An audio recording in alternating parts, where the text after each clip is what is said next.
Vamos falar um pouquinho de radiobiologia, pessoal? O que vocês acham? Vamos entender mais um pouquinho aí o que acontece no dia a dia da radiação aí. A radiobiologia, pessoal, querendo ou não, acabou acontecendo depois daquela descoberta, né, da radiação, das radiações propriamente ditas, do que acontecia, né, com o pessoal depois que tinha, por exemplo, algumas atividades próximas a radiações. E para lembrar vocês, né, eu não vou falar de história novamente, longe disso, mas para falar para vocês uma coisa. O Röntgen, ele morreu em 1923 por meio de um carcinoma, a causa foi um carcinoma intestinal. E os médicos acharam e sugeriram que esse carcinoma intestinal veio por meio dos seus estudos com radiação. Tem como confirmar isso? Não tem, pessoal. Infelizmente, não tem como falar assim, olha, ele morreu por causa da radiação. Ele teve um carcinoma intestinal por causa da radiação. Não tem como, mas é uma grande hipótese do princípio do carcinoma do Hodgkin, tá? Beleza? O Emil Grubé, que é aquele que iniciou aí a radioterapia, né? Ele teve dermatites e morreu em 1960 após sucessivas amputações cirúrgicas, né, por questões dos estudos dele. Então, vocês vão ver aí durante a aula um pouco do que é a radiação determinística e estocástica. A determinística, por exemplo, ela com certeza ocorre. Tem a ver com essa dermatite, e no caso da estocástica, tem tudo a ver com esse carcinoma do Hodgkin, tá? Então, mas não fica preocupado, eu vou explicar mais lá para frente. Em 1960, até 1960, ele sofreu diversas amputações cirúrgicas devido às lesões ocasionadas aí pelos estudos da radioterapia que ele fazia e também outros estudos com radiações e também por remoções de tumores. Mesma coisa, os tumores não tem como a gente saber se tem a ver com a radiação propriamente dita, mas as amputações com certeza tem, tá? Então, depois de diversas amputações e tratamentos, as pessoas sofrem muito, pessoal. E acabou que ele faleceu, tá? Ana Berta, né, a nossa querida Ana Berta, que é a esposa do Röntgen, e ela é muito falada, né, até hoje, porque ela fez parte do primeiro estudo de raio-x do Röntgen, né? Ela não morreu por nada a ver com a radiação. Ela sempre teve uma saúde ruim, no entanto que eles não tiveram filhos, tá? A Ana e o Röntgen, mas ela acabou tendo aí insuficiência cardíaca e renal, tá? Ela morreu por causa disso. Então eu falo isso porque tem muitas pessoas que acham que a Ana Berta morreu devido à radiação dos estudos do Röntgen, né? E não foi, tá? Edmund Kells, eu já comentei com vocês, ele era dentista, ele nos auxiliou assim muito na nossa evolução como profissional na área clínica, quanto nos nossos exames radiográficos. Ele é um querido. E ele, infelizmente, morreu, pessoal, porque ele não aguentou o que aconteceu com ele fisicamente. Primeiro, você lembra que eu acho que eu comentei com vocês na última aula? Ele ficava segurando os filmes de raio-x, ele ficava durante o exame radiográfico. E, pessoal, essa frase nunca foi tão bem aplicada como agora. Água mole em pedra dura, tanto bate até que fura. A radiação X utilizada no aparelho radiográfico odontológico, ela é praticamente insignificante quando comparada aos outros exames por imagem, tá? Ela é muito baixa, né? Só que com uma frequência alta, ela causa danos. Esse é o problema. O que é uma frequência alta? Por exemplo, se eu fizer uma radiografia por dia no meu paciente odontológico e ficar dentro da sala, né, do exame, por exemplo, na frente do feixe de raio-x, segurando o filme radiográfico para o meu paciente, poxa, não façam isso, vocês estarão recebendo dose de radiação. Se vocês ficarem a 2 metros de distância, sair da sala, né, utilizar suas barreiras corretamente, fiquem tranquilos, nada vai acontecer com vocês, mesmo vocês realizando o exame no paciente todos os dias. Por isso que a gente tem a nossa radioproteção. Só que o Edmund Kells, ele não sabia da radioproteção, ainda não era falado. Ele não tinha, assim, os estudos ainda estavam sendo feitos. Então, ele ficava na frente do feixe de raio-x, ele segurava o filme odontológico, então ele tomava radiação, pessoal, tá? Então, é outra história. Ele fazia em todos os pacientes, todos os dias. Então, por isso que ele teve o que aconteceu, né? Que foi primeiro ter lesões tipo as dermatites, né? As lesões de derme. Depois, os dedos começaram a sofrer, as falanges dos dedos começaram a cair da mão esquerda, que é a que ele segurava os filmes, né, odontológicos para os pacientes. Depois ele perdeu a mão esquerda, o braço esquerdo, que teve que ser amputado. Então ele ficou trabalhando apenas com a mão direita. E ele não parou de trabalhar só porque ele tinha um braço. Ele continuou trabalhando, tá? Ele adaptou todo o seu consultório para trabalhar com apenas uma mão. E aí, com uma mão, né, com o braço, e ele batalhou por 20 anos contra esses efeitos. Mas, infelizmente, devido às dores, né? Porque, gente, não é fácil, né? Amputar falange, dedo, mão e braço, gente, são dores imensuráveis, né? Com o passar dos tempos. São 20 anos, né? Não é um dia apenas. Ele não teve uma amputação e continuou a vida. Ele tinha sucessivas amputações. E aí ele se matou depois de 42 cirurgias e enxertos de pele. Então foi muito sério. Só que é o seguinte, a questão dele foi frequência, tá? Não tem nada a ver com o nosso dia a dia, mas eu não posso deixar de falar, né? Em 1934, a Marie Curie, ela, como eu disse para vocês, ela acabou descobrindo é, dois elementos radioativos, só que é o seguinte, pessoal, ela ficou tão apaixonada com a descoberta dela que quem viu o filme, quem já viu o filme, vai ver que ela dormia olhando para esses compostos radioativos que acabavam emitindo luz e ainda andava com ele pelo bolso do jaleco, sabe? Bom, era radioativo, né?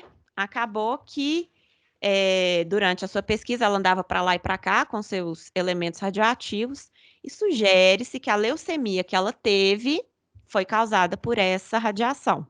Tem como comprovar, professora? Infelizmente não tem.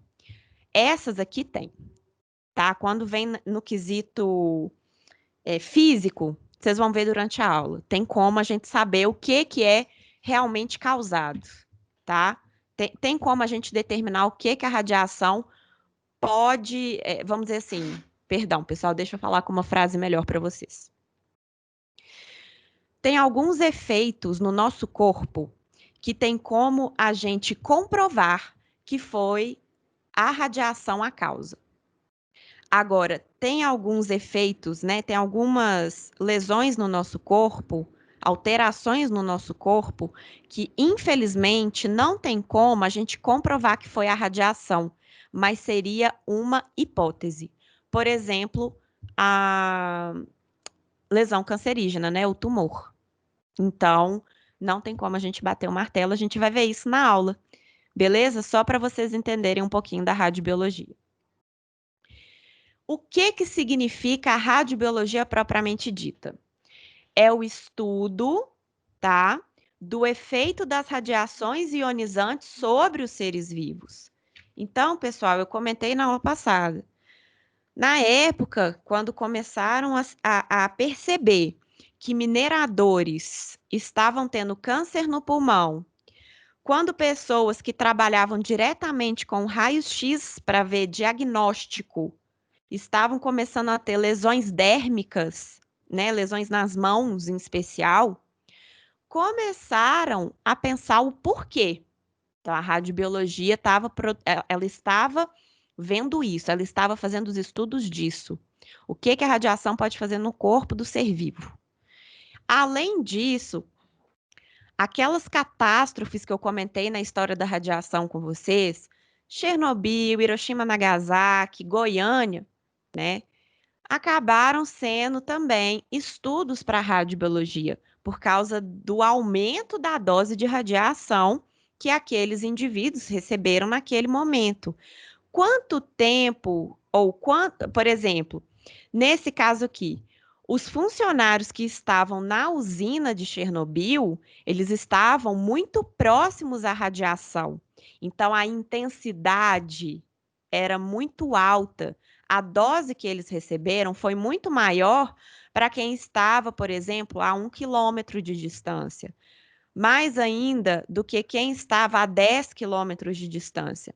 Quanto mais distante da radiação, menor a intensidade que é recebida pelo indivíduo e também uma menor dose de radiação. Isso tudo, quem que viu, quem estudou, quem nos disse? A radiobiologia, tá? A radioatividade foi descrita por Marie Curie, tá? Mas a dose de radiação e o que o ser vivo acaba tendo como consequência dessas doses recebidas, quem estuda é a radiobiologia, tá? Então vamos falar um pouquinho aí dos efeitos que é causado no nosso corpo aí. A primeira coisa que eu tenho para falar para vocês é o seguinte: para a gente falar de efeito no nosso corpo, a gente tem que ter primeiro uma exposição à radiação. E todos nós sabemos que a radiação é um fato, não é, pessoal? A todos os dias nas nossas vidas, a gente está tendo absorção de radiação, muitas vezes natural, do sol, do solo, né? Mas o que que acontece?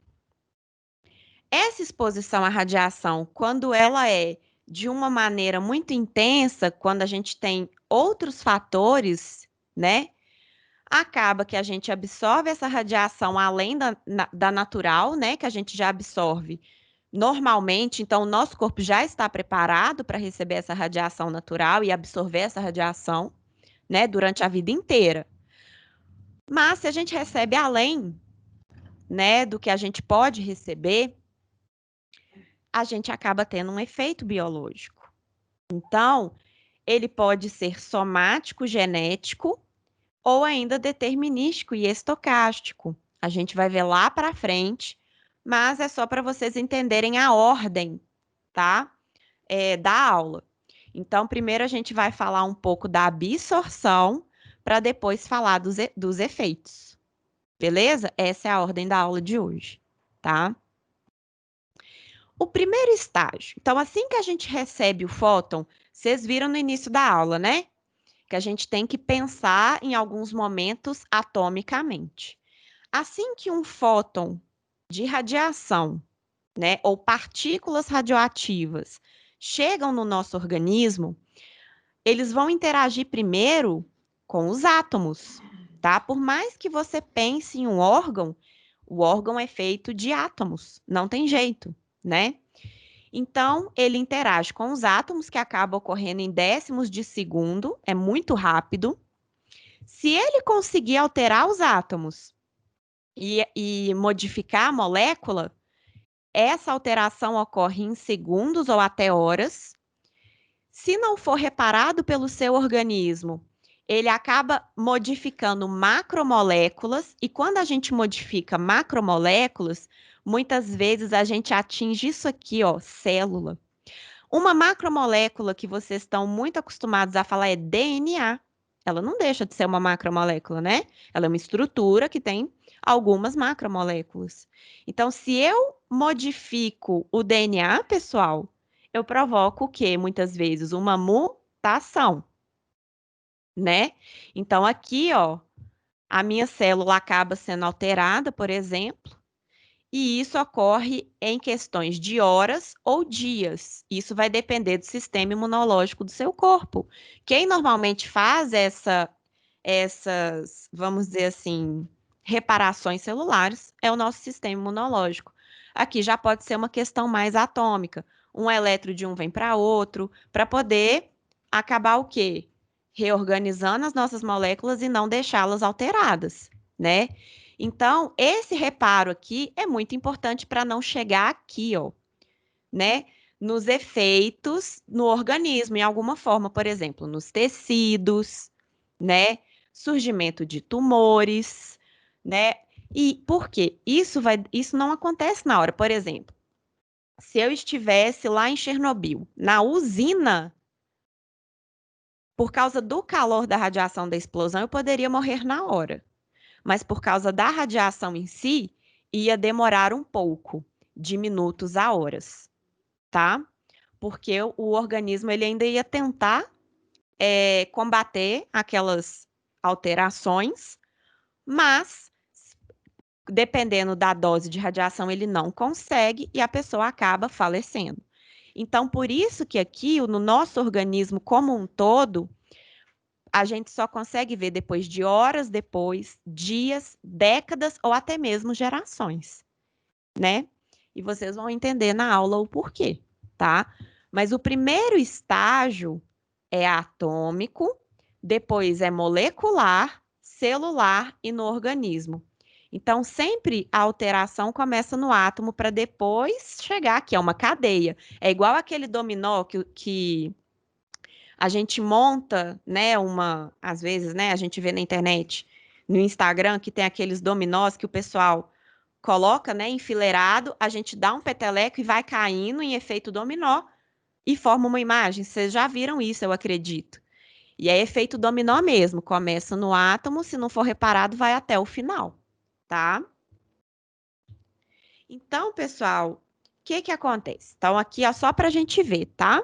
Aqui está o nosso organismo, nós temos radiação natural, partículas, enfim, raio-x, radiação gama, enfim.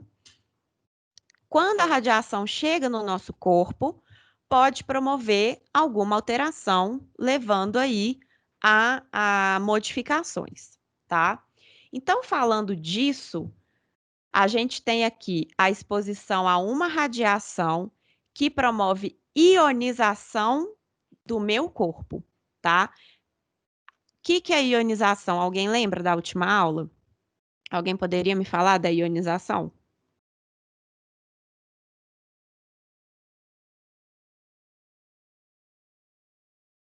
Pessoal?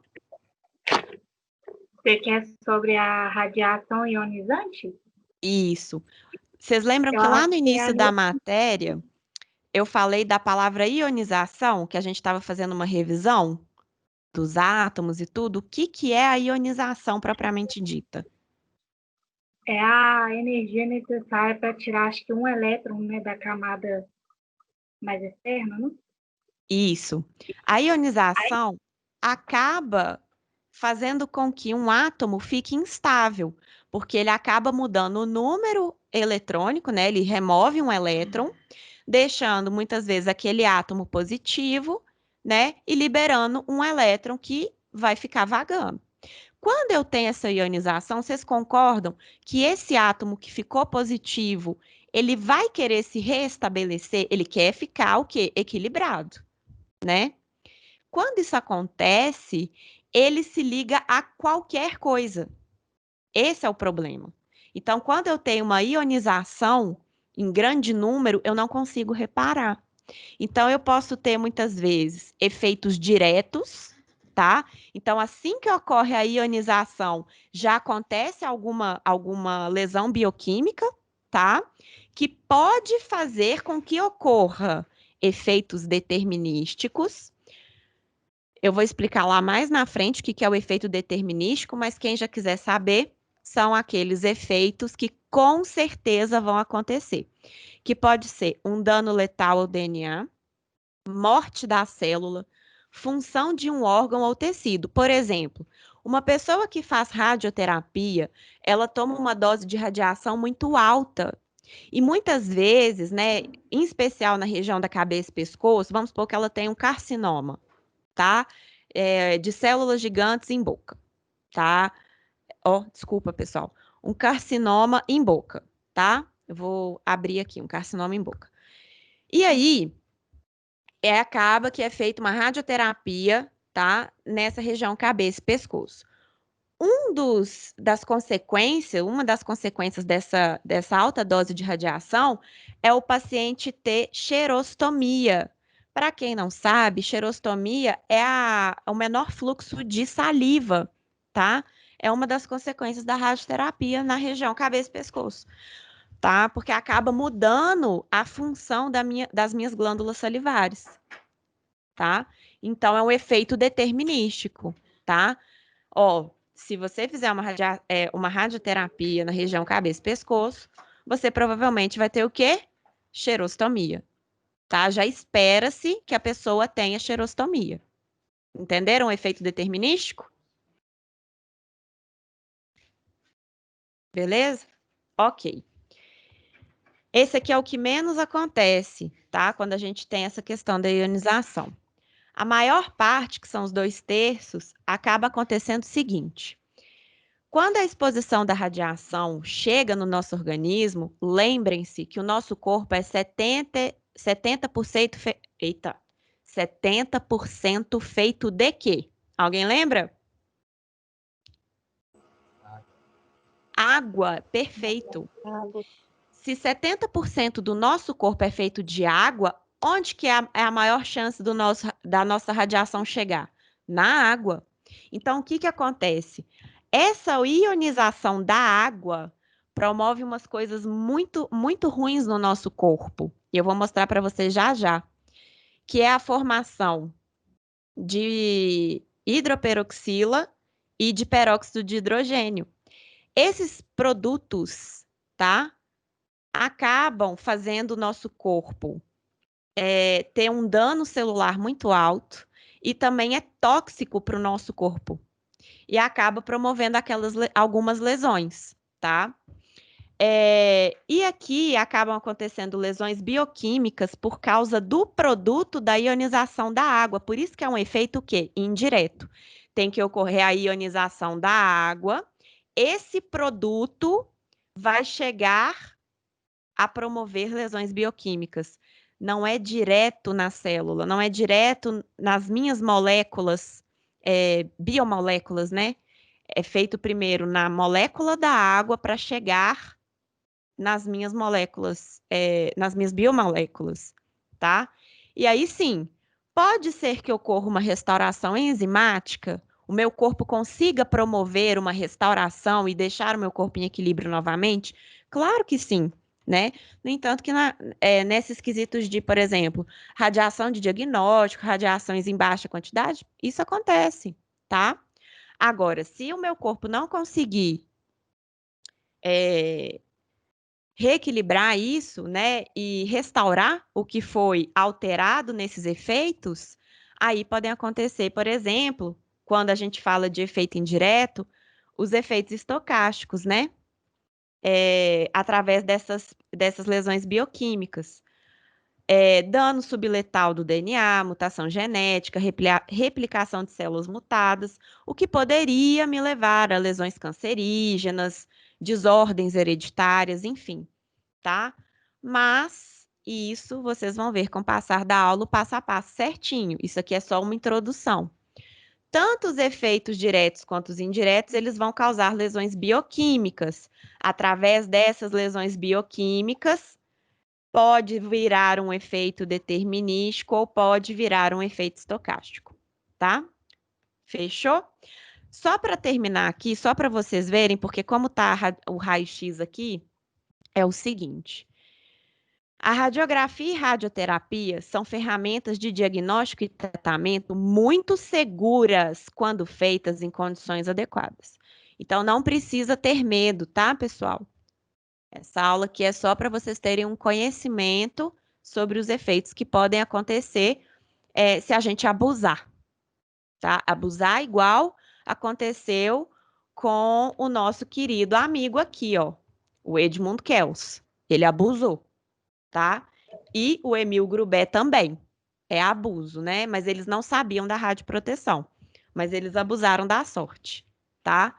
Então, se a gente não abusar da sorte e respeitar a radiação, né, de radiodiagnóstico e radioterapia, tá tudo certo, tá? Fiquem tranquilos quanto a isso, tá? Agora eu vou falar para vocês direitinho, mais aprofundado, beleza? Alguma dúvida?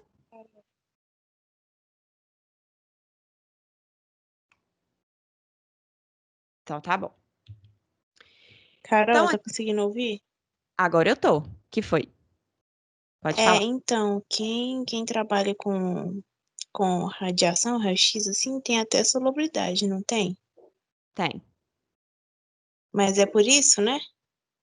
Sim, tem a ver com Passam, isso. tipo, vários anos Trabalhando exposto, com. né? Então, o que que acontece? A gente tem, quando a gente trabalha, por exemplo, numa clínica de radiodiagnóstico, vou dar um exemplo. A gente tem um dosímetro pessoal que é avaliado, isso vai depender da clínica, pode ser avaliado semanalmente ou mensalmente. A grande maioria é mensalmente. Se for visto que aquele trabalhador recebeu uma dose acima do que ele poderia receber naquela semana ou naquele mês, ele já a clínica já é acionada para poder ver o que está acontecendo, porque não é comum o trabalhador receber, né, radiação além. Então ele recebe por precaução. Por quê? Às vezes, vamos supor, eu fiz o meu laudo radiométrico hoje, tá? Aconteceu, tá? Fiz meu laudo radiométrico hoje, no meu aparelho de raio-x. E aí, passaram-se 2 semanas e acabou que, por algum motivo, abriu-se um- uma fenda, uma frestinha, que acabou passando radiação, tá? Ou se não, a minha parede teve uma rachadura na frente do feixe de raio-x que está passando radiação. Essas coisas são muito difíceis de controlar. Por exemplo, por isso que a gente tem que ficar de olho na parede, no solo, no aparelho. Por isso que a gente tem que tomar conta do nosso aparelho de raio-x muito bem tomado, né? Porque tem esses pequenos detalhes, às vezes a gente não consegue ver. Então, por precaução, você recebe por salubridade. Entendeu? Porque se passar, vamos supor, recebeu mais no mês, pode ser que esse trabalhador tenha algum dano. Então, por precaução, ele já tem esse pagamento, entendeu? Sim, tá bom. Tá? Mas não é um fato que ele vai receber radiação, tá? Não é um fato que ele vai receber o tempo inteiro, tá? Mas ele pode receber. Oi. Você pode me dar um exemplo de efeitos estocásticos aqui de desordens hereditárias? O que, que pode acontecer, né, em questão Claro. dessas condições? Vamos supor que a pessoa foi fazer, deixa eu pensar aqui no exame. Bom, vamos supor que a pessoa teve uma queda, por exemplo, e acabou caindo. Caiu numa escada e tal e quebrou a região do quadril, tá? Teve essa suspeita. E aí, ela foi, fez o exame, não conseguiram ver, aí teve que fazer outro exame, uma tomografia computadorizada. Beleza. Aí, o que que acontece? Essa região não é a região também das gônadas, tanto do homem quanto da mulher? Vamos supor que essa radiação acabou ionizando lá dentro do gameta, né? No caso, o óvulo ou espermatozoide. Vamos supor. O corpo não conseguiu reparar, essa pessoa teve relações sexuais e esses gametas, né, acabaram se unindo com o do parceiro. Esse gameta mutado pode levar à má formação por exemplo, do filho da pessoa. Tem como saber? Não tem. Infelizmente não. Por quê? Mutação celular, pessoal, acontece todos os dias no nosso corpo. Agora que eu dando aula para vocês, está acontecendo no meu corpo e no de vocês. Mas quem que está reparando? O nosso próprio organismo. A célula pode sofrer apoptose ou as células de defesa fagocitam as células que estão mutadas, né? Eu acredito que vocês já tiveram essa matéria, que é a... Ai, peraí, deixa eu lembrar de vocês, tem um nome diferente. É morfologia morfofuncional, peraí, como é que é? Gente, sumiu, é ciências... Nós Morfofuncionais. morfofuncionais do sistema imune e hemato. É essa matéria. Vocês já tiveram? Uhum. É dessa matéria aí. Já. Tem tudo a ver com isso aqui. Então, eu não tenho como falar. Por exemplo, eu fiz essa radiografia e tomografia agora, com 29 anos. Fiquei grávida com 35 e o meu filho nasceu com alguma anomalia ou alguma síndrome. Não tem como eu saber, né? Ou se não, aconteceu de eu fazer aqui agora, né? De eu estar aqui agora com 29 anos, fiz esses exames, acabou que eu engravidei e meu filho nasceu. Não tem como, pessoal, realmente não tem como. A mutação celular, nossa, ela é muito ampla, né? A gente tem várias causas, então, até o momento, até agora, em 2020, não tem como eu ter certeza que essa mutação de gametas foi causada pelos raios-x ou por outra radiação eventual que tenha acontecido, tá? Então, mas desordens hereditárias seria isso. O que uma pessoa que recebeu a radiação passasse aí para os seus descendentes. Ô, Carol, e Oi. essa desordem, ela pode ser física, mental, não se sabe também, né? Pode ser qualquer uma, pode ser uma síndrome, pode ser anomalia física, né, por exemplo. Vocês vão ver mais para frente durante a aula, tá? É qualquer coisa. Isso tudo vai depender do código genético afetado, entendeu? É Tá bom. muito complexo. Essas questões mais profundas, por exemplo, vai afetar o código tal, tal. Eu não vou entrar em mérito com vocês, não faz parte da nossa aula. Mas vocês têm que ter uma ideia do que é a radiobiologia, não tem jeito, tá? Até mesmo porque eu não quero que vocês tenham medo, muito pelo contrário. Eu quero que vocês entendam a radiação, a respeitem para não terem problemas. Mas não é para ter medo da radiação. Em especial a nossa. Ela é muito baixa. A dose de radiação que a gente mexe, pessoal, é muito baixa. Vocês vão relembrar comigo aqui durante a aula, tá? Tá bom, Carol, obrigada. Ô, Nada. Carol, e o Oi. paciente que tiver grávida? Vou chegar lá. Aguarde os próximos Ah, slides. Fique tranquilo, tá bom. tá bom? Então, vamos lá. Vamos falar um pouquinho aí, ó. Chegou lá e ionizou. O que são os efeitos diretos e os indiretos? Os efeitos diretos, já pensando aqui, ó, atomicamente, hein? A gente vai chegar, o fóton, por exemplo, vai chegar aqui numa macromolécula do nosso organismo, tá? Ou seja, menor que uma célula, tá, pessoal? Macromoléculas ainda são menores um pouco ainda que células, tá? Só para a gente ver vamos dizer assim, o início do nosso dominó, tá? Então, a energia do fóton ioniza essa macromolécula biológica e vai acontecer já um efeito diretamente aqui, tá? Que acaba muitas vezes promovendo aí, ó, radicais livres, ou seja, moléculas instáveis. Ou ainda os efeitos indiretos que eu falei para vocês, que desculpa, o fóton chega na minha molécula de água, ou seja, é menor que isso aqui, né? Então, vai chegar aqui na minha molécula de água, que vai acabar absorvendo essa energia do fóton, tá? Vai ser ionizada, aqui, ó, ou, por exemplo, o hidrogênio, ele acaba saindo, né, para um canto, um elétron sai para outro, enfim, vai acontecer alguma forma de ionização dessa molécula, né? Não é somente de um átomo. E essa ionização acaba promovendo radicais livres. tá?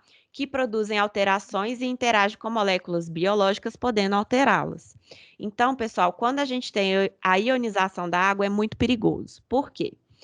Acaba que, durante as reações químicas que acontecem nessas ionizações, para ela tentar se equilibrar de novo, acaba que, no final das contas, se transforma em hidroperoxila ou em peróxido de hidrogênio, tá? Eu não vou entrar no meio disso, tá? Eu só queria que vocês vissem que nas reações químicas, devido à ionização da molécula de água, a gente tem dois produtos perigosos, a hidroperoxila e o peróxido de hidrogênio. Eles são tóxicos para o nosso organismo, tá? E acabam fazendo um grande dano celular, tá? Vocês sabem, o peróxido de hidrogênio é água oxigenada. Coloca uma água oxigenada no ferimento, vocês vão ver que dá reação, né? Então, imagina o seu corpo produzindo isso lá dentro, nos órgãos internos. Ninguém bebe água oxigenada, né? E, por favor, não façam isso em casa, tá, pessoal? Porque é tóxico, né?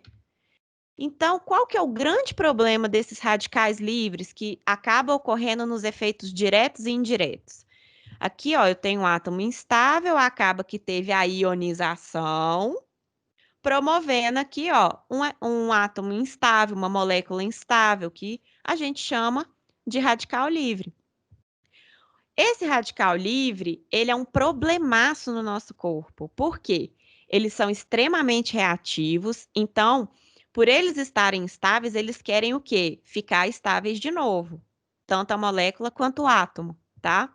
Então, eles já tentam, eles começam a se dividir para entrar numa, vamos dizer assim, tentarem se reequilibrar de outro com outras moléculas, ou ainda fazem uma união de duas moléculas, tá?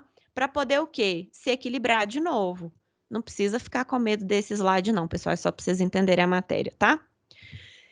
Esses radicais livres, eles são fundamentais na produção de alterações de moléculas biológicas. Então, por meio deles que acabam muitas vezes ocorrendo alterações de moléculas biológicas, tá? Quando isso ocorre, acaba promovendo alteração também da estrutura ou função daquela molécula biológica, que pode alterar ainda a estrutura e a função de quem? Da célula, que promove olha o efeito dominó, a alteração da estrutura e função de um tecido. Aí vai para o próximo, que acaba promovendo a alteração de estrutura e função de um órgão, tá? É um efeito dominó, mas começa desde onde? Dos átomos, tá? É um efeito dominó, não tem como. Se você tem, né, essa alteração de estrutura em função, querendo ou não, você acaba tendo uma mudança dentro do organismo biológico, né? Ou seja, do nosso corpo, né? Então, pessoal, por exemplo, isso aqui, ó, esse slide, tem mais a ver, para vocês terem ideia, com nutrição, não é com radiação, tá? Mas o radical livre, ele entra em vários quesitos nas nossas vidas. Ele pode ser feito, a gente acaba tendo, por exemplo, radical livre num lugar muito poluído, com alimentação inadequada, né, desequilibrada, utilização de drogas, radiação ultravioleta, estresse e inflamações em geral. No entanto, eu não sei se vocês já ouviram, assim, durante aulas, enfim, é, falando que quanto mais radical livre no nosso corpo, mais rápido a gente envelhece. E tem um pouco a ver com isso. Os radicais livres, eles vão acabando produzindo essas questões de modificação estrutural, né? E funcional também. Mas isso tem a ver com quantidade radical livre. Então, pessoal, uma sugestão para a vida de vocês é ter uma vida muito saudável, tá? Para evitar ter aí essa questão da formação de radical livre, porque se você tiver em excesso radical livre, você tem problemas de pele, riscos cardiovasculares, doenças degenerativas, reumáticas, que são aquelas nas articulações, desconforto digestivo, perturbações imunitárias e envelhecimento precoce, tá? Mais um um adendo aí nos seus conhecimentos gerais, tá? Mas a radiação entra aqui também, tá? Mas não é apenas a radiação que causa o radical livre, né, pessoal? Mas pode causar, tá? Eu falei para vocês que o efeito direto acaba acontecendo aonde? Não é na macromolécula biológica? Eu não posso deixar de falar do DNA nosso, né, pessoal? Eu só vou entrar um pouquinho mais a fundo nessa macromolécula porque ela é muito importante. Até porque é aí que acaba acontecendo a maioria das alterações e mutações, né? Então, quando o fóton, se por um acaso ele conseguir entrar lá, ele passa pela célula e acaba atingindo, passa até pelo núcleo da célula e acaba atingindo o nosso DNA. Podem ocorrer 4 coisas, tá? A primeira coisa que pode ocorrer é a quebra de filamento de DNA, tá? Essa quebra de filamento é o seguinte, lembrando aí, o nosso DNA é feito de 2 filamentos, 4 bases hidrogenadas, desculpa. E aí elas se ligam, né? Essa ligação tem a ponte de hidrogênio no meio. Resumão, tá? Não vou entrar no meio disso, não.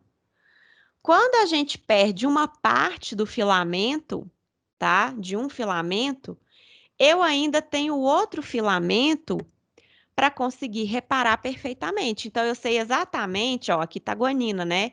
Eu sei que aqui é a citocina. Aqui, ó, eu tenho a adenina. Então, eu sei que aqui na frente é a timina. Então, meu filamento ainda consegue ser reparado. Quando eu quebro os dois filamentos de DNA, o corpo pode até conseguir reparar, tá, pessoal? Mas não é comum. Porque já tem uma confusão ali. Ah, será que aqui era timina ou guanina? Ai, meu Deus.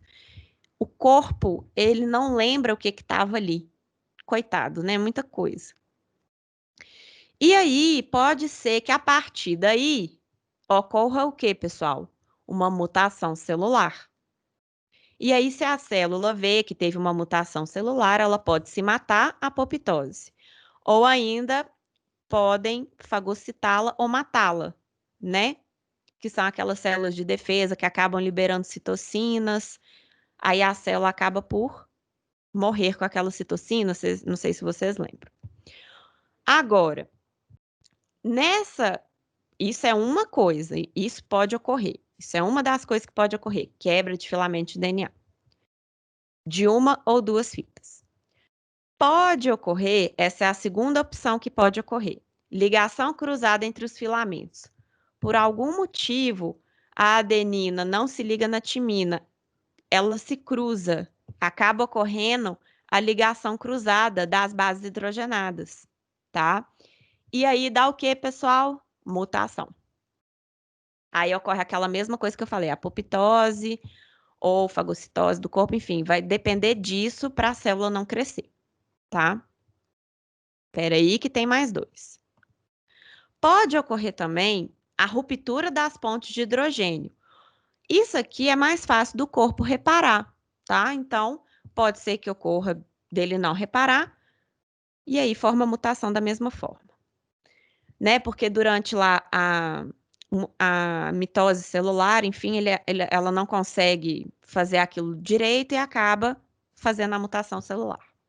E a última e quarta opção é a mudança ou perda de uma base nitrogenada. Então, assim, eu tenho aqui as ligações, esse aqui seria o normal desse indivíduo.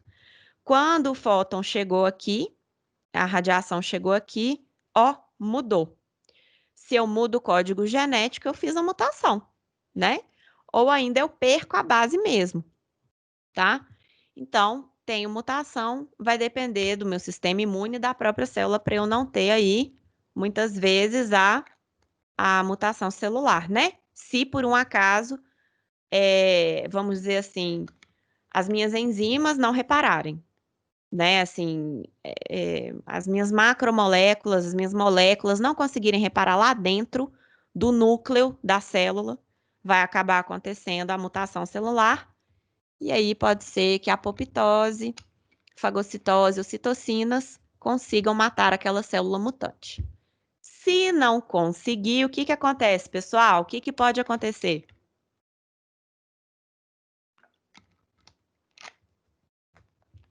Quando a mutação celular não é parada e ela continua dividindo, o que que acontece? Câncer, alguma coisa assim?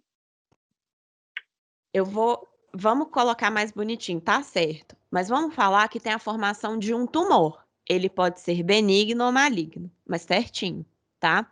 Você tem uma formação de tumor. Ele pode ser benigno ou maligno.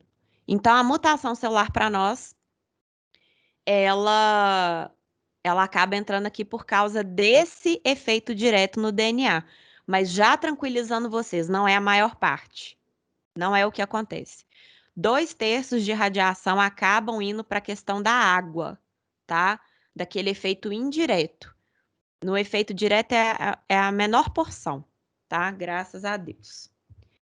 Então, vamos falar um pouquinho das questões dos efeitos biológicos, né? Que a gente está fazendo aí o efeito dominó. Falamos já do átomo, falamos de macromoléculas, falamos das células, vamos falar aí um pouquinho dos efeitos biológicos. Então, pessoal, nos efeitos biológicos, a gente tem o seguinte: a gente tem esses 4 efeitos biológicos: o somático, o genético, o determinístico e o estocástico. Não se assustem com os nomes. Primeira coisa, na vida de vocês, provavelmente uma hora vocês vão ouvir falando assim de efeito. Ah, você está tão estressado que virou um efeito somático. Você já está tendo sinais somáticos ou sintomas somáticos. Por exemplo, a pessoa está tão estressada que acaba ocorrendo, por exemplo, como se fosse uma dermatite na pele. Vai no dermatologista, ninguém descobre o que que é. Aí acaba vendo a hipótese seria estresse. Então, só para vocês gravarem, a palavra somática significa física. Então, por exemplo, são efeitos no organismo físico da pessoa. Então, é na pele, no tecido, no órgão, tá? Rapidinho.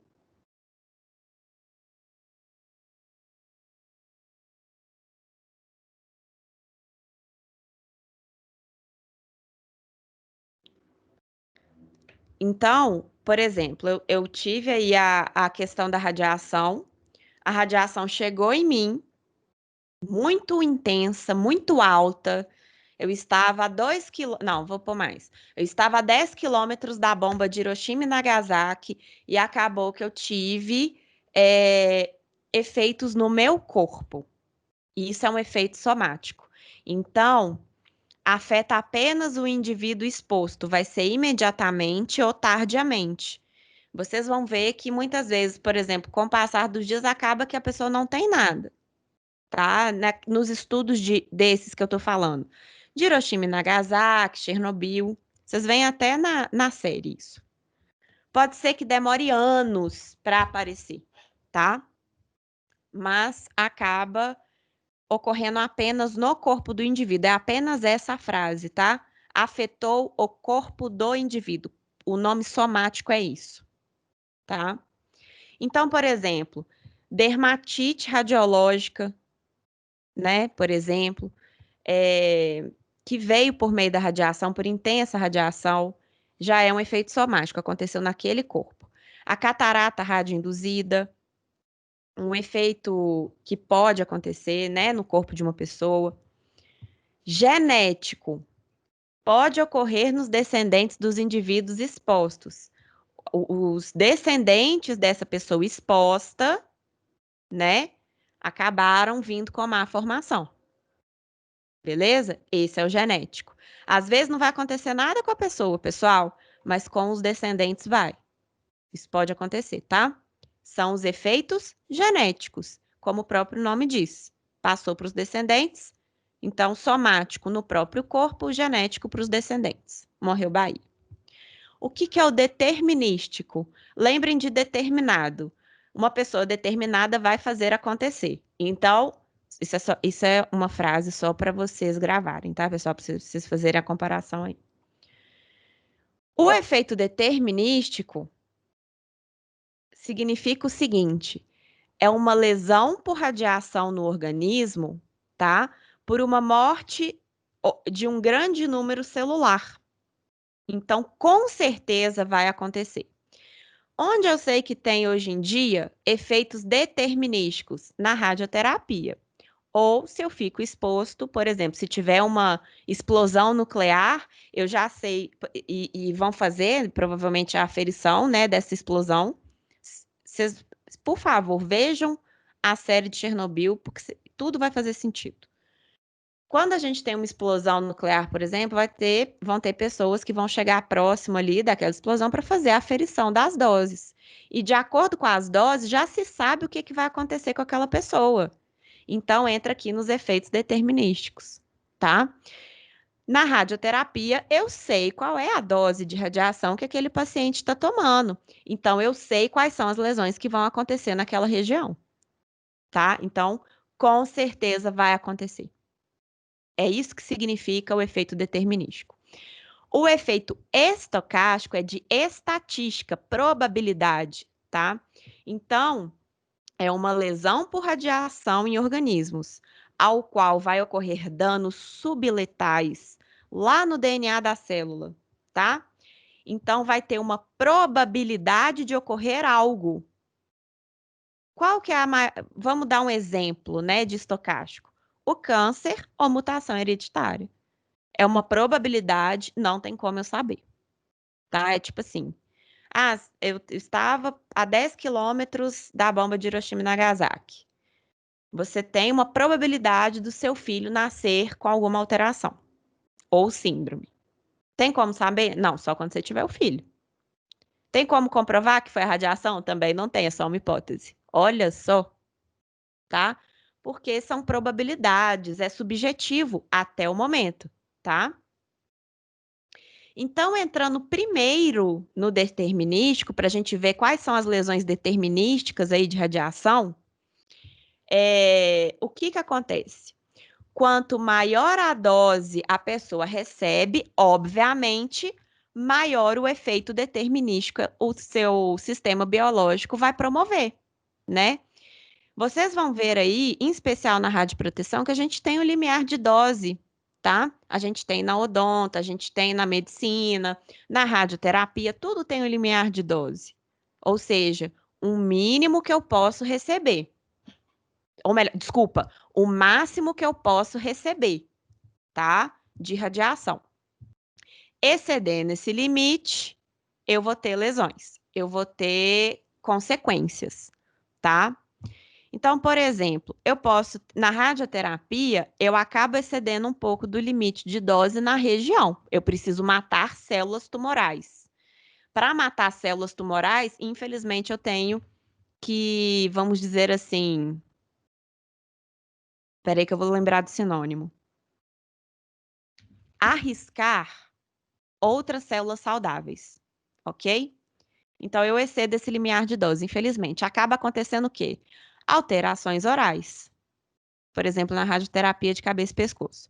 Perda do paladar, diminuição da saliva, né, que é a xerostomia, cárie por radiação. Então, são limiares excedidos, tá? Lembrando para vocês do efeito determinístico, é aquele efeito dominó que eu falei para vocês. Átomo, molécula, macromolécula, célula, tecido, órgão, organismo. Então, às vezes, vamos demorar a ver, tá? Às vezes não é imediato. Então, pensando atomicamente, só para vocês entenderem as questões das células, enquanto ela está fazendo aquela mitose, né? Porque a célula vai se dividir, né, pessoal? Se a radiação chegar, né, no momento da duplicação do DNA dentro da célula, acontece uma coisa. Se acontecer enquanto está se dividindo, acontece outra coisa completamente diferente. Então, vocês estão vendo, pessoal, que é muita coisa, muito detalhe para a gente ter certeza de algumas coisas. Tem coisas que, infelizmente, não tem como a gente ter certeza. A gente não estava naquele momento. Tem como, a partir do momento que descobrirem uma forma de avaliarem a nossa célula, né, de colocarem câmeras dentro de uma célula para ver, aí é outro papo, o que eu acredito que não vai acontecer, né? Mas saibam que isso tem tudo a ver com a mutação que acontece na célula, com a mutação que possa vir a acontecer com o meu indivíduo, ou ainda das lesões, vamos dizer assim, morfofuncionais, ou seja, alteração de forma e função que possa acontecer no meu tecido ou órgão, pode ter a ver com isso. O tipo de dano no organismo depende do estágio celular ao qual a radiação chegou, tá? Então, o momento em que a radiação chegou na célula também vai fazer diferença. Não precisa preocupar com isso, já estou avisando. Outra questão celular, pessoal, já falando de mitose, o nosso corpo, como um todo, ele tem uma dose limiar, ok? Mas cada órgão do nosso corpo também tem. Nossa, professora, você está zoando. Eu falei, não, não estou zoando, não.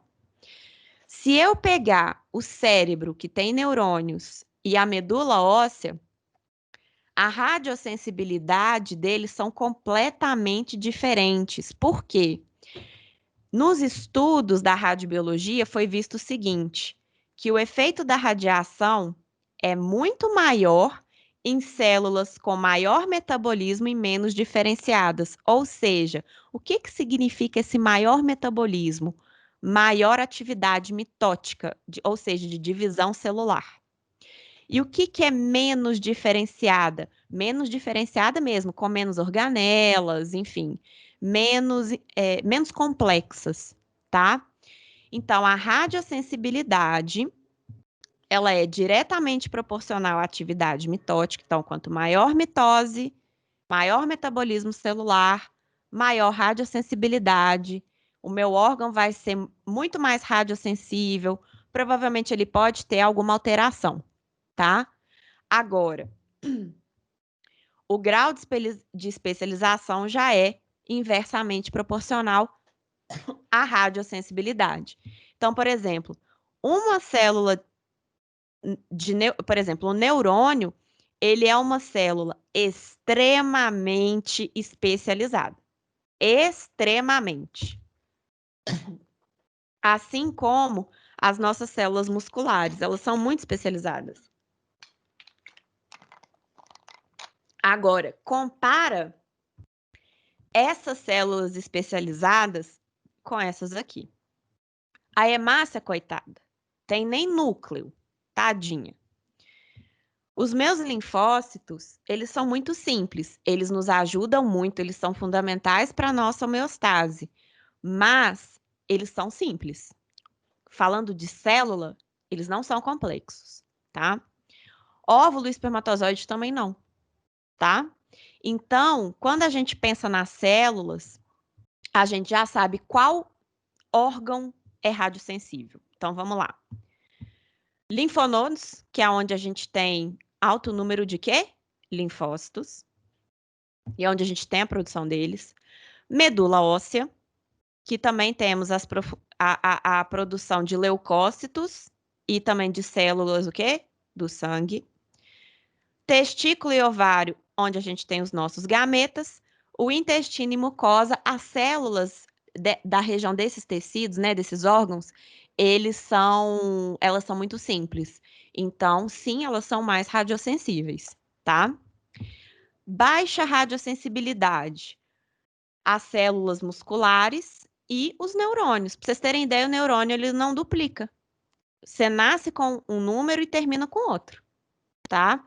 Então, você acaba que durante sua vida você acaba perdendo alguns neurônios, mas eles não são repostos.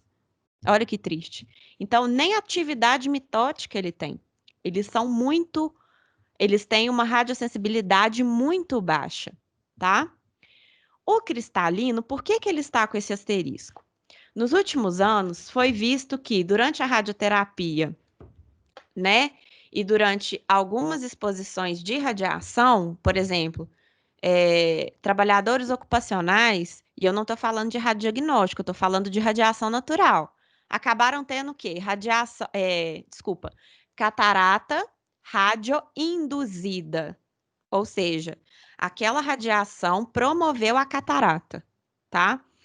E aí, eles já estão achando que a radiosensibilidade do cristalino é intermediária Entrando junto aqui com quem?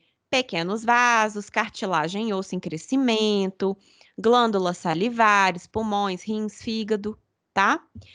Qual é, agora vocês que já tiveram física das radiações comigo, qual é o trabalhador ocupacional, por exemplo, que acaba recebendo radiação natural?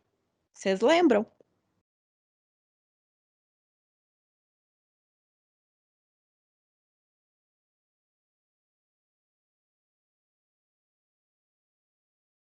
Eu até postei no AVA um artigo sobre o assunto.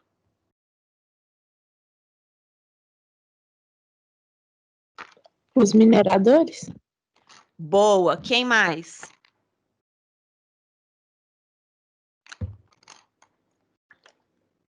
Que ninguém nunca acredita que eu falo que vai viajar de um canto para outro com esse meio de transporte, toma radiação. Quem que é?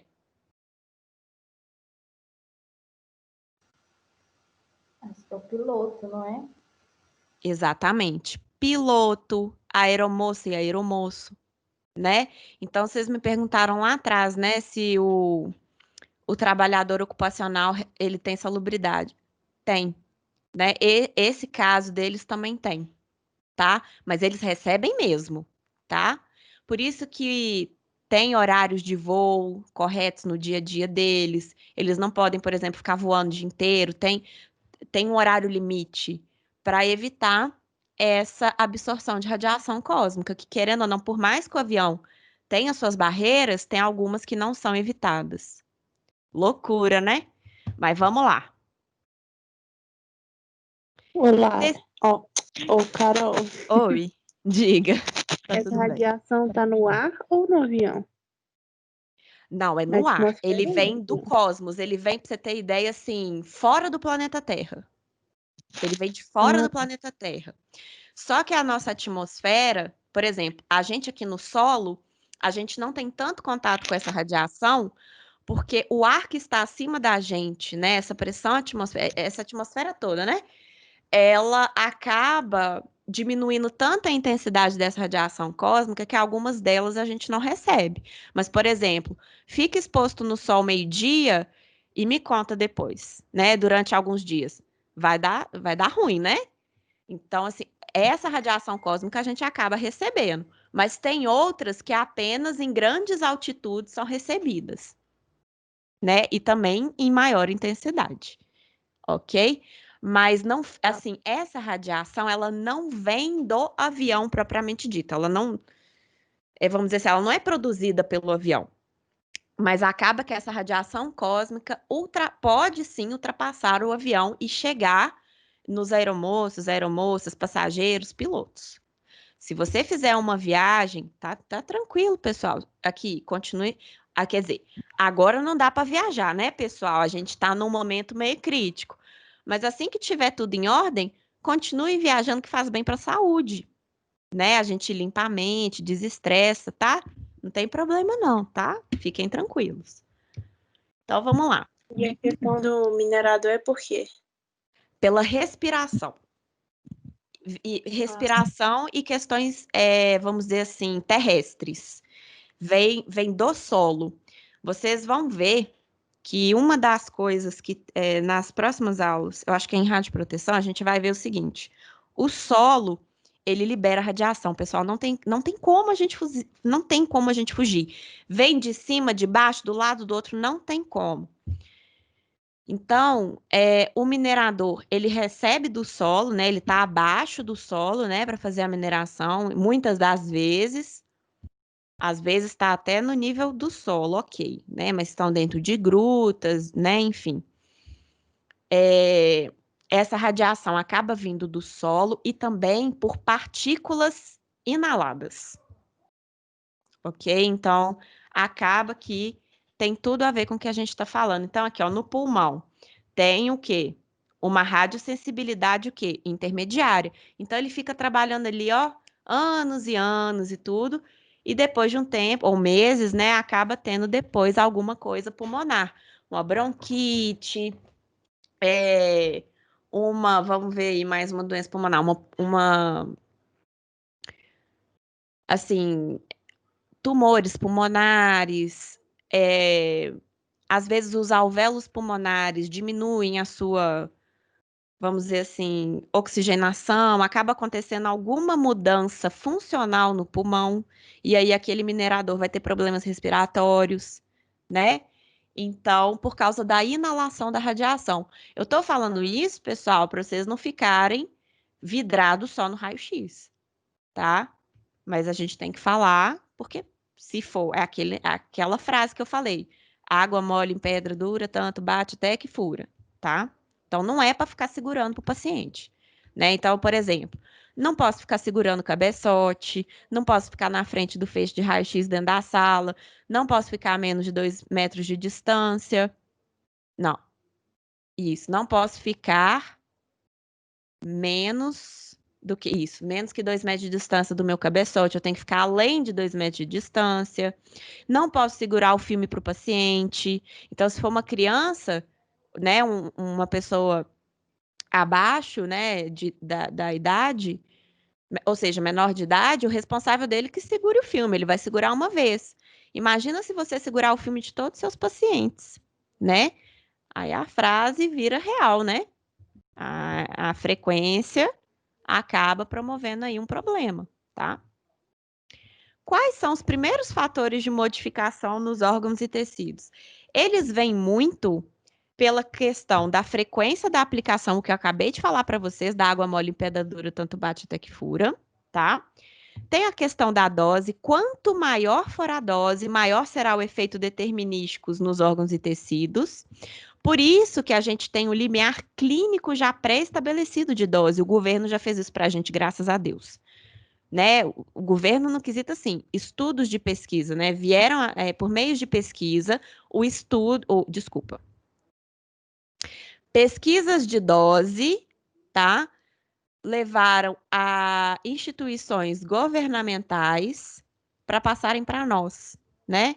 Seguirmos como leis no nosso país, né? E em cada país, enfim, para os trabalhadores e donos, né, de estabelecimento seguirem, para não ter nenhum problema. Então, todos nós já temos isso já pré-estabelecidos, não precisa ficar calculando, graças a Deus.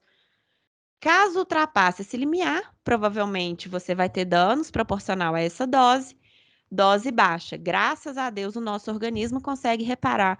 Então, voltando a falar dos órgãos e tecidos, lá naquela época, eu falei para vocês, quando teve aquela explosão de Hiroshima e Nagasaki, começaram a ver o que que acontecia com as pessoas que tomavam até 2 graus de radiação, que tomava 50 graus de radiação, qual que era a diferença dos sintomas.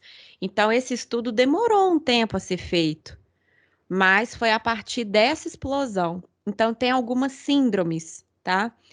Que são as síndromes da radiação aguda. São 5, tá? Então, se vocês quiserem pôr não sei como é o caderno, mas esse seria assim.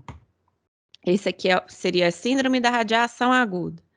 Então, a partir daqueles estudos daquelas explosões que foram muito graves, né, pessoal, foram muito intensas, foi muito novo, né, para a população, igual está acontecendo agora, igual não, né, mas tipo assim, igual, eu tô falando assim, no quesito de pesquisa, todo mundo foi estudar essa questão da radiação, igual todo mundo agora, dos pesquisadores, está indo estudar o quê? O COVID, né?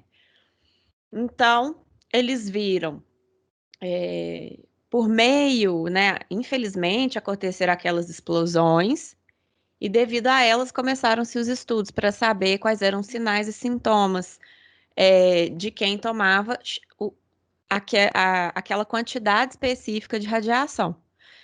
Então, agora eu vou começar a falar da síndrome das radiações agudas, tá? Lembrando que agudo e crônico não tem a ver com gravidade, tem a ver com tempo, tá? Então, aqui eu vou começar com aquelas pessoas que tomaram até 2 graus de radiação nessas explosões. Em minutos ou horas após a exposição, o indivíduo começava a ter anorexia, náusea, vômito, diarreia, fraqueza e fadiga. Então, isso, pessoal, muitas vezes poderia ser confundido com o quê? Comer uma coisa estragada, né? Então, por exemplo, aqueles catadores de lixo, lá daquela história que eu contei para vocês de Goiânia, tiveram esses sintomas prodrômicos. Ocorreu horas depois. Quem já viu o filme viu que eles comeram um frango e eles estavam achando que o frango que tinha feito mal, mas não foi. Foi a radiação do césio, né? Enfim.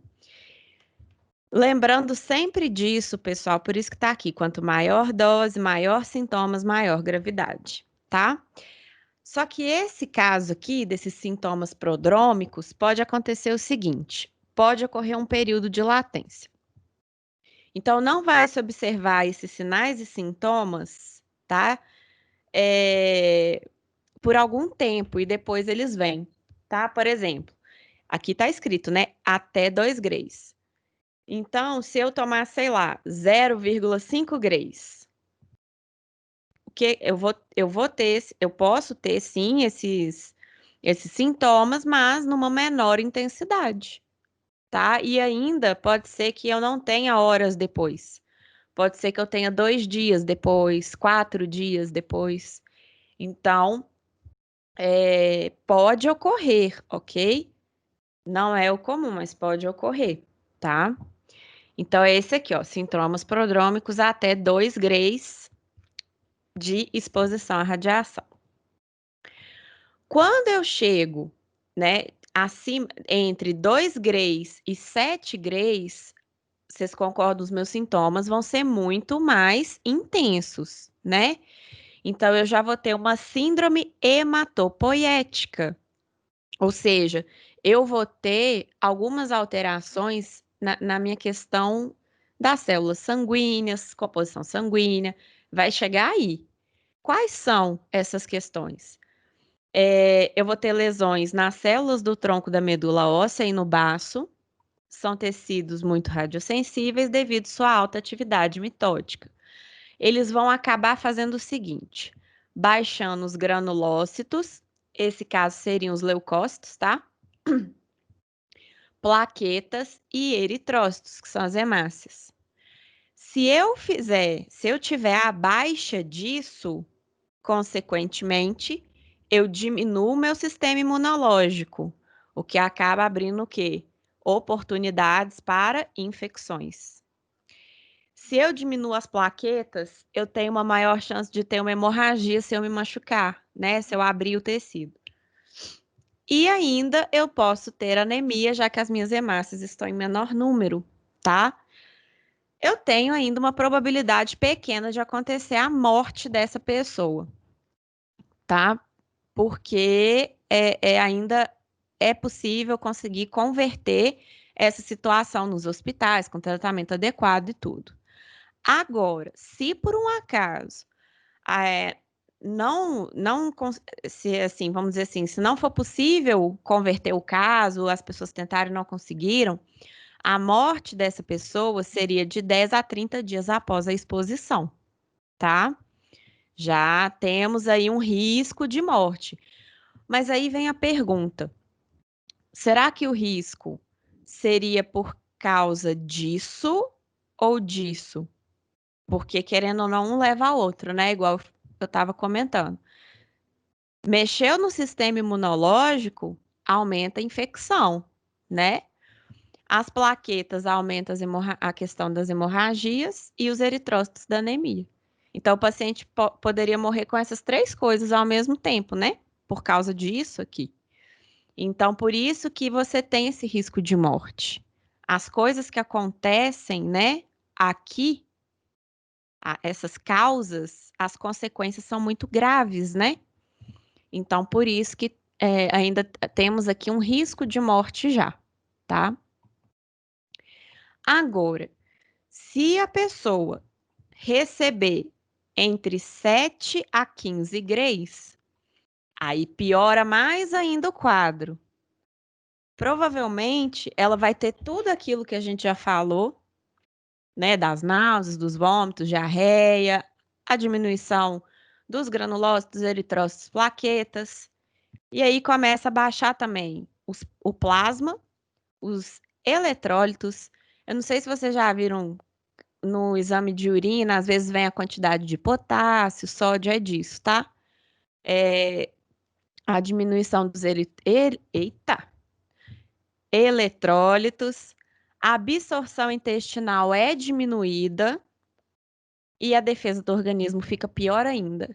Então, a diarreia aumenta, desidratação ocorre, as infecções são generalizadas, septicemia, tá?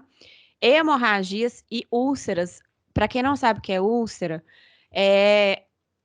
por exemplo, a afta é uma úlcera. Você tem aí uma abertura abaixo do tecido conjuntivo, por isso que dói. E aí, essas úlceras são pelo corpo inteiro. Então, a morte desse paciente, que é bem provável de acontecer, já é de 2 semanas após a exposição, tá? Porque é uma condição bem grave, que é a síndrome do sistema nervoso central e cardiovascular. É a pessoa que recebeu 50 grays de uma vez só. Essa pessoa tem colapso do sistema circulatório, ele entra em pane, necrose do músculo cardíaco. Eu não sei se vocês lembram, quando a gente fala a pessoa teve infarto, em alguma parte do coração ela teve necrose de tecido, né? Necrose do tecido muscular do coração. Então, quando a gente fala necrose do músculo cardíaco, é infarto, tá? Falta de coordenação, desorientação e convulsões. A morte dessa pessoa é de 1 a 2 dias após a exposição. Esse aqui é o mais grave, né? Que foi visto dessas pesquisas, tá, pessoal? Bom, saindo aí da síndrome da radiação aguda, vamos falar das gestantes, que eu acho que é o que todo mundo queria ouvir. Pessoal, o feto, se eu pegar o feto e pensar nele agora, ele está em desenvolvimento, né? Como ele está em desenvolvimento, ele está numa alta atividade mitótica. Se ele está numa alta atividade mitótica, ele é mais radiosensível, como eu falei nos slides mais para trás. Mas, se eu pegar este mesmo feto e pensar que ele está ligado à mãe pela corrente sanguínea, né? A gente tem o cordão umbilical ali, faz a conexão com a mãe. Por ali que ele recebe os nutrientes, via corrente sanguínea. Bem, se eu pensar nisso e pensar que a mãe, vamos supor que essa mãe está com um problema periodontal muito grave, ou uma dor de dente que ela tá com, assim, se você perguntasse para ela a escala de dor de 0 a 10, ela fala 11, isso é muito mais prejudicial ao bebê do que uma radiografia periapical, tá? Isso pode matar o bebê, para vocês terem ideia. Por vários motivos. Pelo estresse da dor e incômodo da mãe, e ainda, se for o caso, por exemplo, de presença bacteriana, a bactéria, se ela chegar na corrente sanguínea, chega em quem? Pode chegar no feto. Se chegar no feto, o feto pode ter má formação, pode ter algum problema, né? Ele se infecta e tem algum outro problema mais sério dentro do útero da mãe. Então, são questões muito sérias. Então, nesse caso, justifica-se fazer a radiografia para resolver o problema, tá? Porém, vamos anotar alguns quesitos. Primeira coisa, nos primeiros dias, tá? Assim que o óvulo e o espermatozoide se juntam, a gente tem a fecundação. Nesses primeiros dias da fecundação é muito complicado, porque, assim, se ele tomar alguma radiação, tá? Entre 1 e 3 grays, pode ocorrer aí, peraí, tá certo. De 1 a 3 grays ou de pode ocorrer morte por não implantar na parede uterina.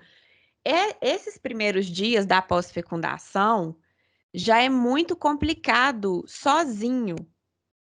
No dia a dia da grávida, esses primeiros dias são fundamentais para ela ficar em repouso, para ela não ter nenhuma queda, para vocês terem ideia. Por quê? aquele óvulo, ele ainda está indo para o quê? Se aderir e implantar na parede uterina. Enquanto não ocorre isso, pode acontecer um aborto natural, tá? Então, de qualquer maneira, não é interessante fazer uma radiografia, a não ser em casos de urgência odontológica, tá? Bom, ok. De 3 a 12 semanas pós-fecundação, esse PF significa pós-fecundação, existe uma redução do crescimento. Se esse bebê tomar essa radiação nesse tempo de 3 a 12 semanas de pós-fecundação, ele pode vir a ter um problema no crescimento, microcefalia, retardo mental, catarata, má formação genital, esquelética ou ainda microftalmia. Então, não é interessante também tirar. Bom, tá vendo essa setinha aqui? É o período onde não tem muito problema a gente fazer radiografia odontológica. Não tem problema. Óbvio que eu não vou fazer uma panorâmica na paciente para fazer tratamento eletivo que eu posso esperar até o bebê nascer, tá? Mas as radiografias, vamos supor, ela tá com incômodo no dente, mas não é urgência, não tô falando de urgência odontológica, não. Tô falando assim, ela tá com incômodo no dente, quer ver o que que tá acontecendo, ela procurou você para ver alguma outra questão e for necessário fazer aí uma radiografia periapical, tá ok. Gente, a gente vai pôr um protetor de chumbo, vocês estão lembrando, né? A gente coloca aqui, ó, um avental de chumbo, tá? Quem que fica aqui na frente? O chumbo. A radiografia odontológica tá aqui, ó. Tá? O feixe tá aqui.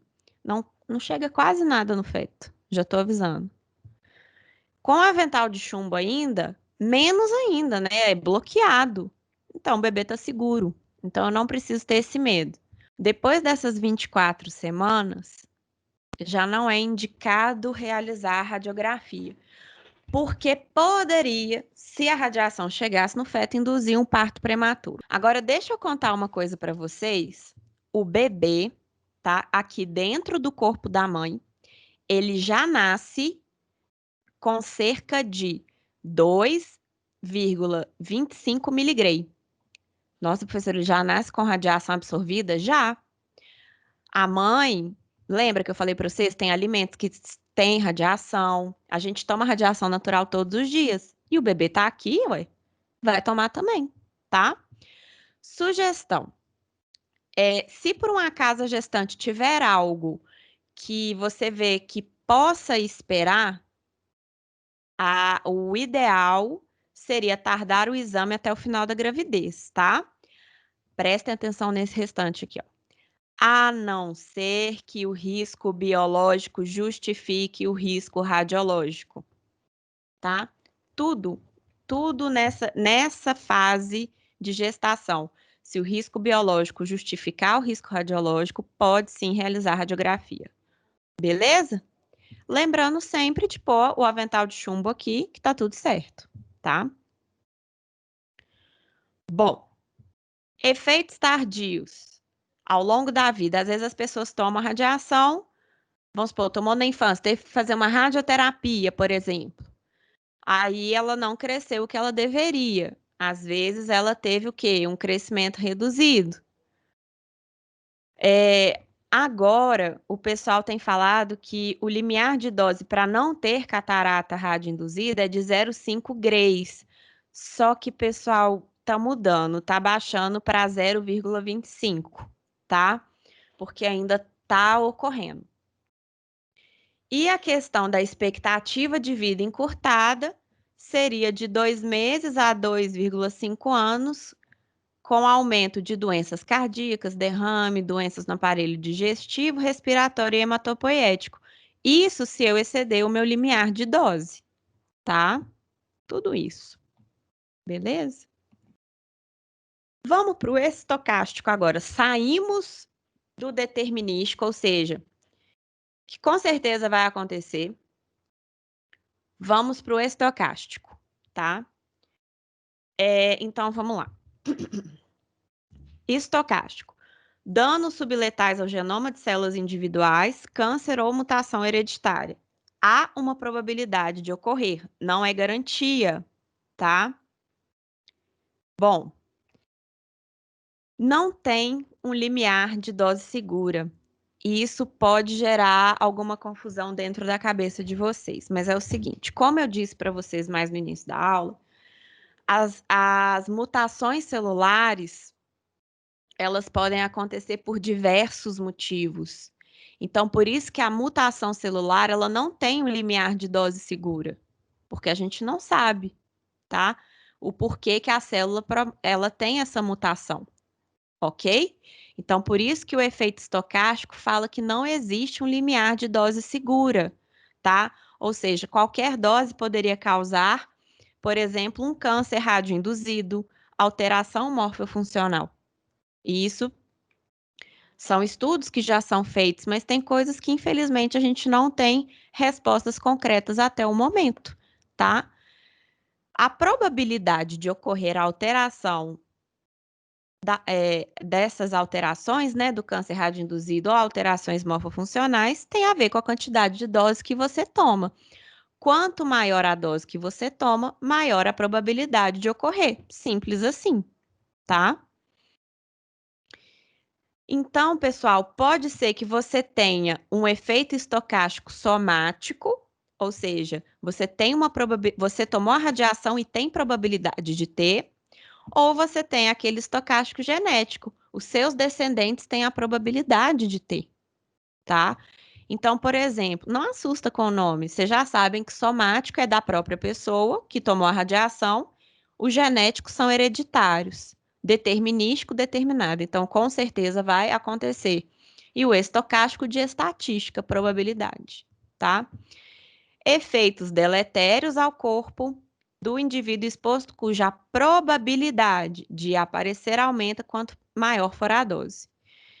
O genético vai ser a irradiação aos órgãos reprodutores. Isso pode danificar os espermatozoides ou óvulos, podendo aumentar a normalidade congênita, ou seja, já de nascimento, né?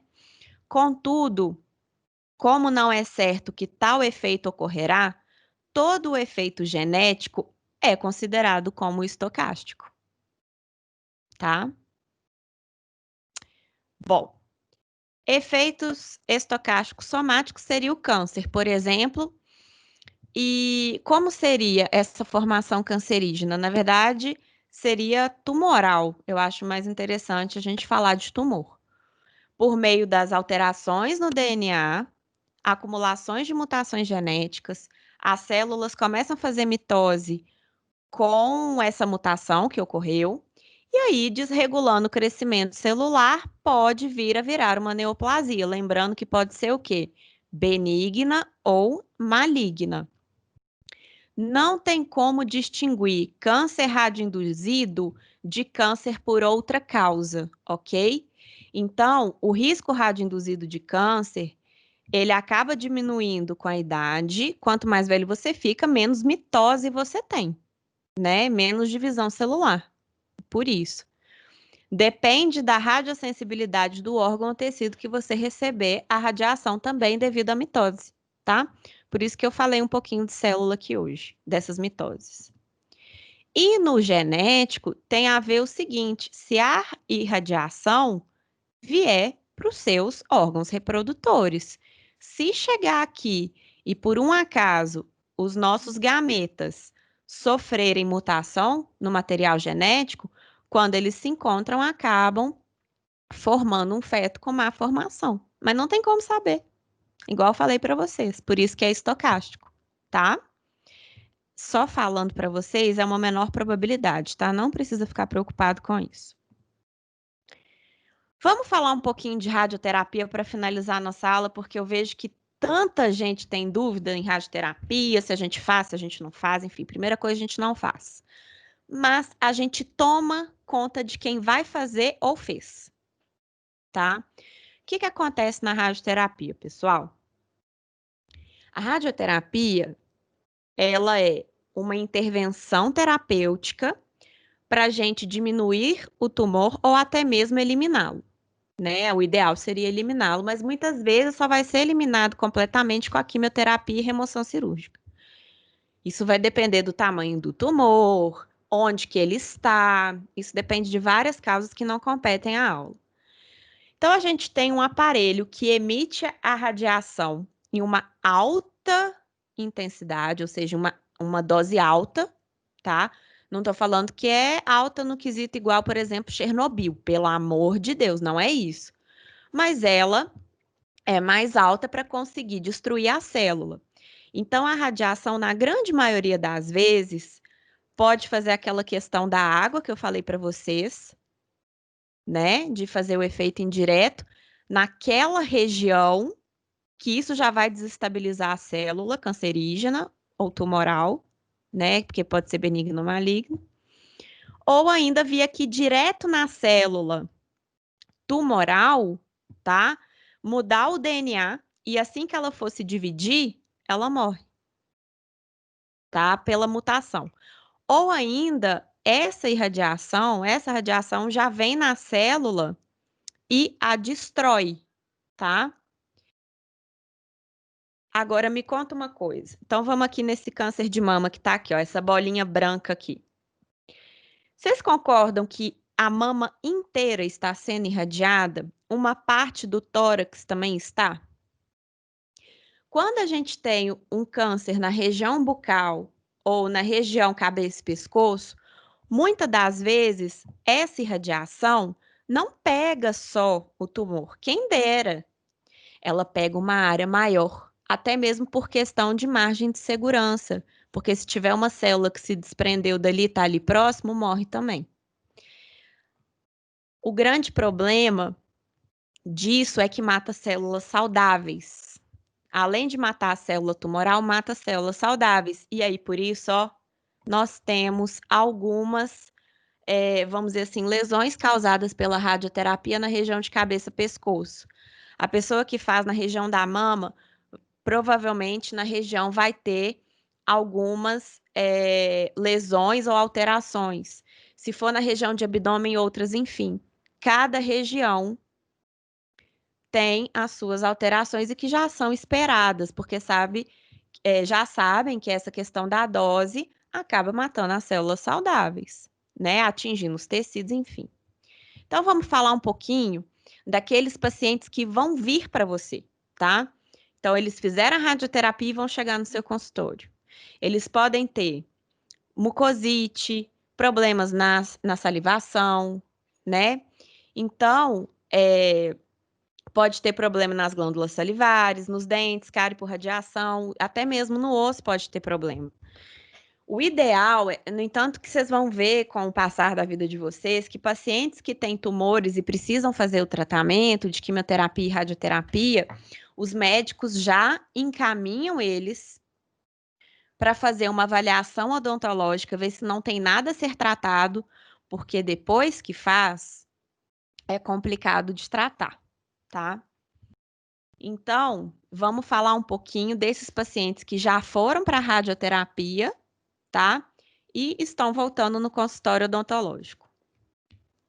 Primeira coisa que pode acontecer no paciente que faz a radioterapia cabeça e pescoço, pessoal, é a mucosite. Isso aqui são úlceras, tá? Parecem big aftas, ou seja, aftas muito grandes. Isso dói, mas dói muito. Uma afta pequenininha já dói, imagina isso aqui, né? Provavelmente o paciente da radioterapia, enquanto ele estiver fazendo, nesse processo, ele já vai te procurar, tá? Ou procurar algum dentista que faça aplicação a laser. A aplicação a laser diminui muito os sintomas desse paciente de dor e incômodo, tá? Então, a gente já consegue até auxiliar quer dizer, o paciente que faz radioterapia, porque dói, é muito ruim. Eu já tive a oportunidade de atender essa questão da mucosite. É muito interessante, é uma área que está crescendo, essa questão da laser terapia. Um dos pontos da laser terapia é esse, auxiliar os pacientes da radioterapia. É uma vertente enorme a laser terapia. Quem quiser já ir lendo é muito bacana, tá? Essa mucosite é uma inflamação da mucosa, é inevitável, mas é passageira, tem um desconforto local muito intenso, o paciente tem uma dificuldade de falar por causa da dor e do incômodo, beber e comer, tá? Quanto maior a dose na radioterapia, maior a intensidade da mucosite. A outra questão que pode acontecer é a ageusia, tá? Então, acontece muitas vezes, antes da mucosite, ocorre a perda do paladar. Altera a mastigação, deglutição e ingestão de alimento. Acaba promovendo aí a perda de peso e desnutrição, tá? Então, afeta a minha papila gustativa, tá? Ela é transitória, dura de 1 a 5 anos. Então, assim, você quer comer um Big Mac, você não vai conseguir sentir o gostinho do molho especial. Você vai comer uma trufa, você não vai conseguir, né? O paciente não vai conseguir sentir o gostinho da trufa. Vai beber um suco, não consegue sentir o gosto por causa dessa ageusia. Interfere nas papilas gustativas, tá? É transitória, mas o paciente não gosta muito, não. Acho que ninguém iria gostar. Quanto maior a dose, maior a intensidade, eu acredito que também interfere na quantidade do tempo, né, da transição. A outra questão que vem a acontecer é lá nas glândulas salivares, tá? Quando a radiação acaba atingindo as nossas glândulas, essa radiação da radioterapia, né, acaba atingindo aí a região das glândulas salivares, pode promover a diminuição. Gente, ai, meu Deus. O meu celular tá falando comigo, ele tá participando da aula, gente, peraí. Que medo. Desculpa. Nossa, fiquei com medo do nada uma voz. Bom, enfim, a radiação passando por essas glândulas salivares pode mudar a função dela. Lembra que eu falei para vocês, né? Que muda a estrutura ou a função. E aí, diminuindo o grau de fluxo salivar, acaba deixando a saliva mais viscosa, ela fica mais grossa, tá? Seca, a boca acaba ficando muito seca e mais sensível. Se vocês deixa a língua um pouquinho para fora da boca depois, façam esse teste até ela ficar seca. Depois tenta dobrar ela, ou ainda encosta o dedo, que vocês vão ver que a língua fica muito mais sensível, tá? E é isso que o paciente sente o tempo inteiro com essa xerostomia.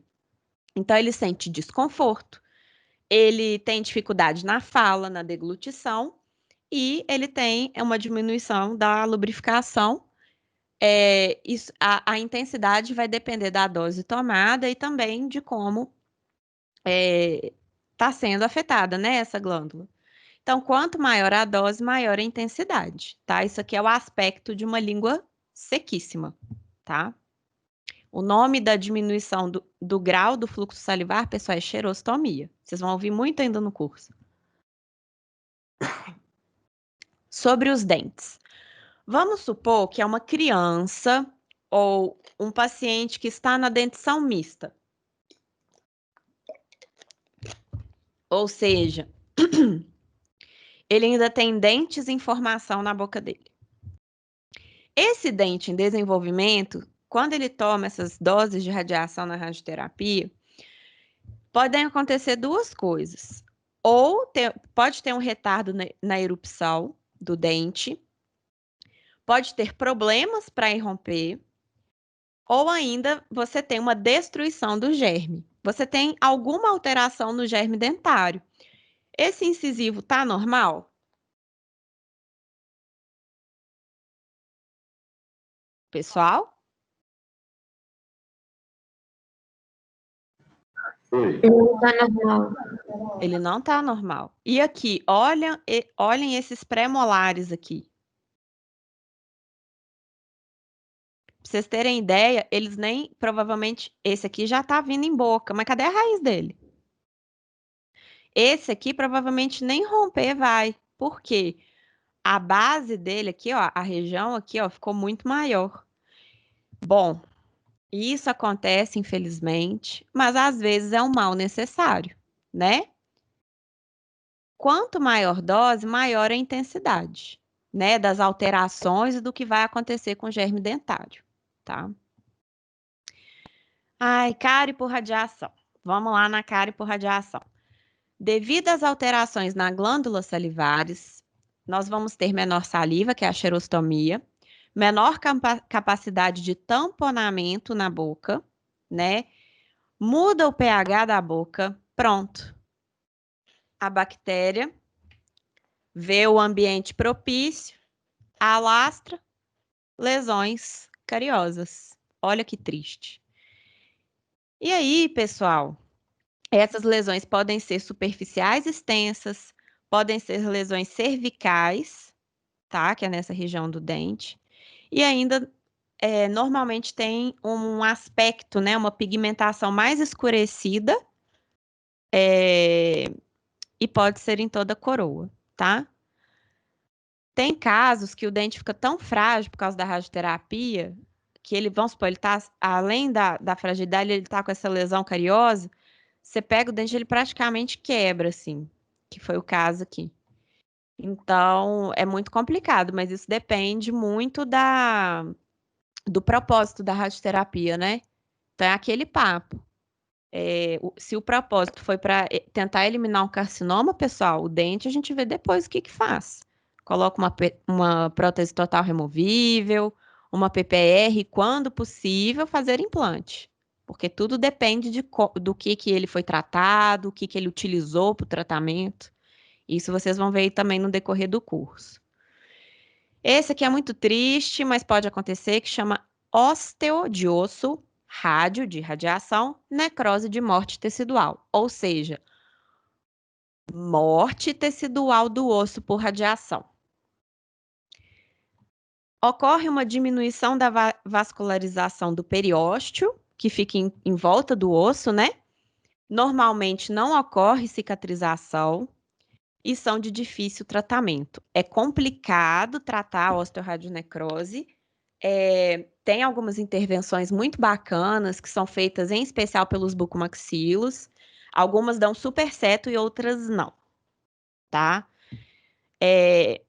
Isso depende também da área envolvida, do que aconteceu, enfim, tá? Eu não vou entrar em mérito porque vocês vão ver mais lá pra frente. Beleza? No mais, muito obrigada. Espero que vocês tenham aproveitado aí a aula